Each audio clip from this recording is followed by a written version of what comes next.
In this video, you're going to see one of my favorite shortcuts. It's a tool and it will take what could be maybe a 2-3 hour process down to about 10 minutes. And this will work whether you're fiction, nonfiction, virtually any genre. And the tool that you're going to see will help you find the best categories to go into. The way I'm going to show it to you, though, is it will help you when it comes to coming up with book titles, again, for fiction or nonfiction, as well as very quickly generate keywords that you can use for Amazon advertising. Okay, so you'll see how this works. I was actually about to do some keyword research for a mystery book here that to do an ad for. And so I'm in the bestsellers and mystery category. It's in the Kindle books. And what I'm going to do here is open up KD Spy, and this is the tool I use.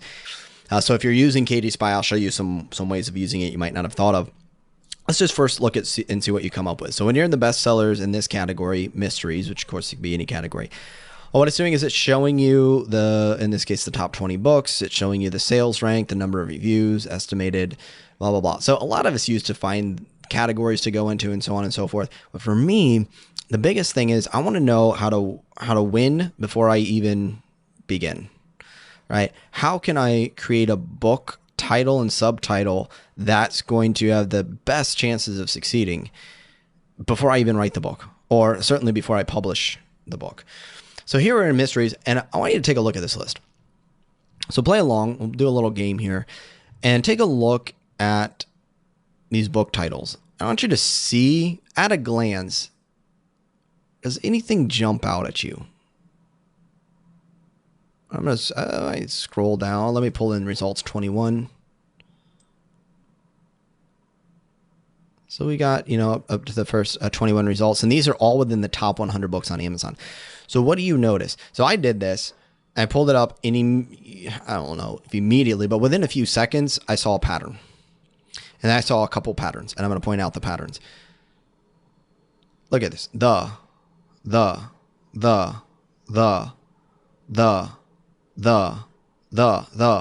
Notice how many books have the word the in it. Let me count. 1, 2, 3, 4, 5, 6, 7, 8, 9. Was it 9 books out of 21? So almost half the books out of the top selling books, at least. Now, maybe if you scroll down, there might be less instances of it, although we see we see a few more. But out of the top books, the word the shows up almost half the time. Is that worth noting? I would say so. Okay. Now, I'm not saying if you write a mystery, you must include the word the in the title. That's definitely something to note. What else do you see? So I'm looking here, and I start to notice, well, kind of a pattern in here. I see hideaway, last day, long range.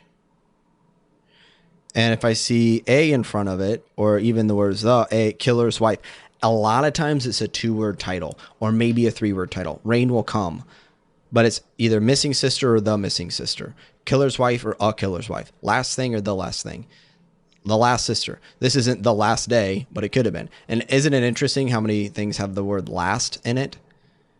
Okay. So, The Dead Cold, right? That's a series, but The Dead Cold. This is a little longer, The Murder of Roger Ackroyd. But you see this pattern. You might say that 80% of the books are 2 or 3 word titles. Almost half of them have the word the in it, or maybe the word a in front of it, or an.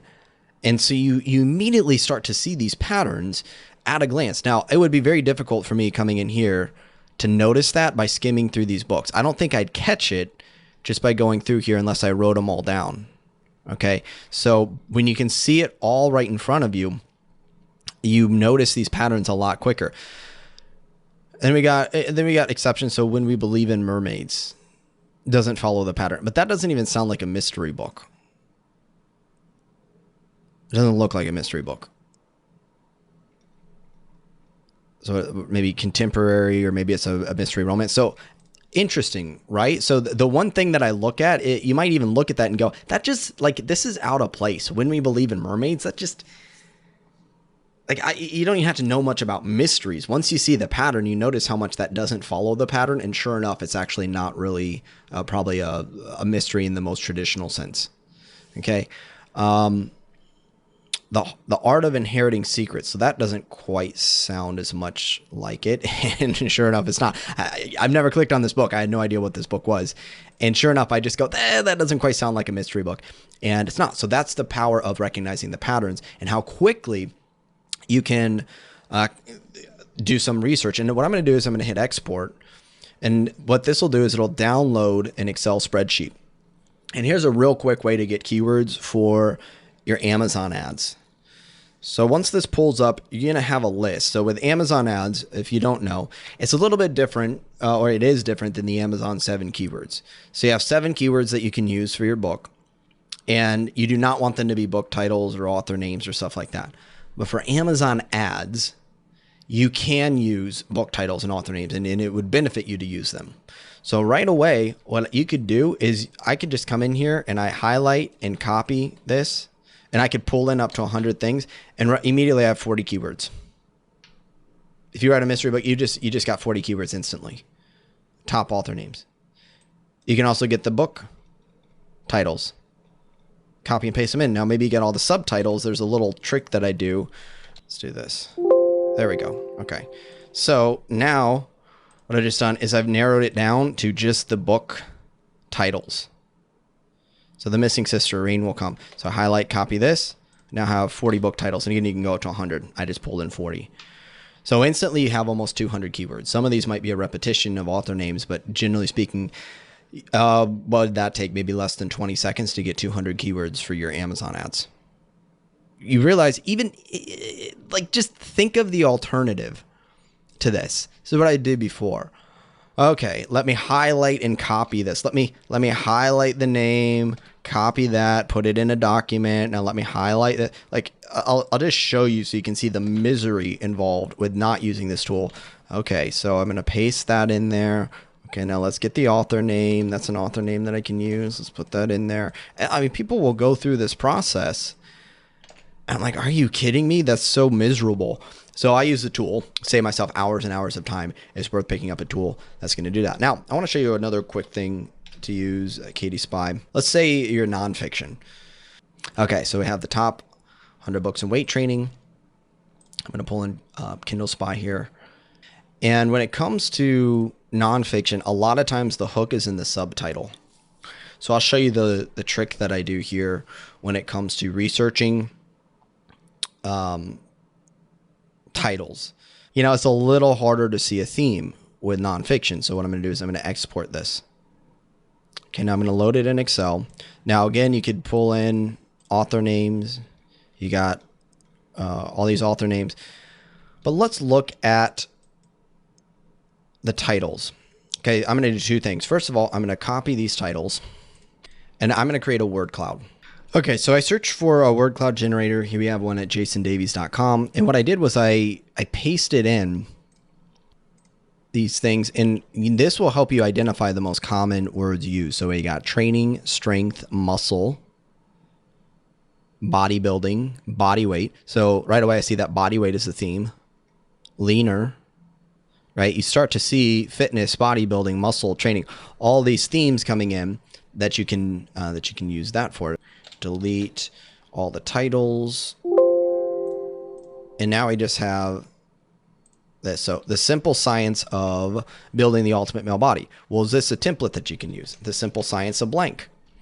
You're coming up with a nonfiction book title. The simple science of, what was the original one? Building the ultimate body. The simple science of building an author brand. The simple science of getting book reviews. The simple science of selling books, right? Like I'm giving author examples that you might relate to. So you can test it. You can play with it. The simple science of sales. The simple science of blah, blah, blah, right? That's a formula that you can use. You can't copyright the simple science. Okay. You could take out the word simple and swap that out. You could either have the science of blank. You can have the art and science of blank. You can have the art of blank, right? You see how all of a sudden you're generating these ideas just by looking at other stuff. So this took out the subtitle. It's not a perfect thing, but we got the little black book of blank. The little black book of romantic dates for your relationships, right? Now maybe you don't want to do little black book. The playbook of blank, right? The ultimate playbook for blank. See, it's just generating ideas, so you can take it as it is. And let's keep going. The macro friendly meals to prepare, grab, and go. So blank friendly, budget friendly strategies to sell more books, right? Just came up with that. Again, if I'm writing for authors, the blank friendly. So if it's not macro friendly, it's budget friendly or time friendly or something else, right? So let me go another one here. And notice how this is in the fitness genre, but you can apply it to relationships and to business and other things. And so when it comes to nonfiction book titles in the advice and how-to world, there are certain things that'll work better for that genre, but a lot of times you can actually take formulas and templates from one genre and apply it to the other. And so this is how I go about doing it when it comes to nonfiction ideas. I could keep going on and on and on, but you see, boom, boom, boom, you come up with so many ideas so quickly because you can see it all at a glance using a software. And so I don't talk about Katie Spy that much.